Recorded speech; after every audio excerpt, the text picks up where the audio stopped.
நாட்டில் அதிகளவிலான மழை பெய்கின்ற சந்தர்ப்பத்தை பார்க்கக்கூடியதாக இருக்கிறது. தொடரும் மழையினால் பல எச்சரிக்கைகள் விடப்பட்டிருக்கிறது. மக்களுடைய இடப்பெயர்வுகள் காணப்படுகிறது. இதிலும் பல பகுதிகள் வெள்ளத்தில் மிதக்கின்ற தன்மை காணப்படுகின்றது. இதையும் தாண்டி தொடர்ச்சியாக எதிர்வருகின்ற 23ஆம் தேதி வரையிலான எச்சரிக்கைகள் விடுக்கப்பட்டிருக்கின்றது. இது சார்ந்து வானிலை அறிக்கையில பல விடயங்கள் சொல்லப்பட்டிருக்கிறது. அவைகள் சார்ந்து பார்க்க போறோம்.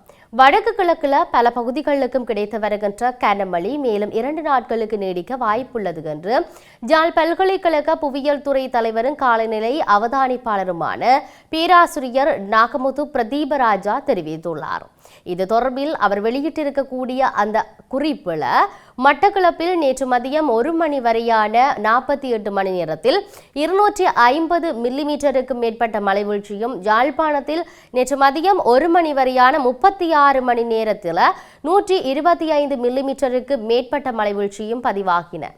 தொடர்ந்து 2 நாட்களுக்கு கனமழை நீடிக்கும் என்பதனால யாழ்ப்பாண மட்டக்களப்பு நகர பிரதேசங்கள் அண்மித்த தாழ்நிலை பகுதிகளைச் சேர்ந்த மக்கள் வெள்ளம் தொடர்பில் அவதானமாக இருப்பது அவசியமாகும் என்று அறிவுறுத்தப்பட்டிருந்தது.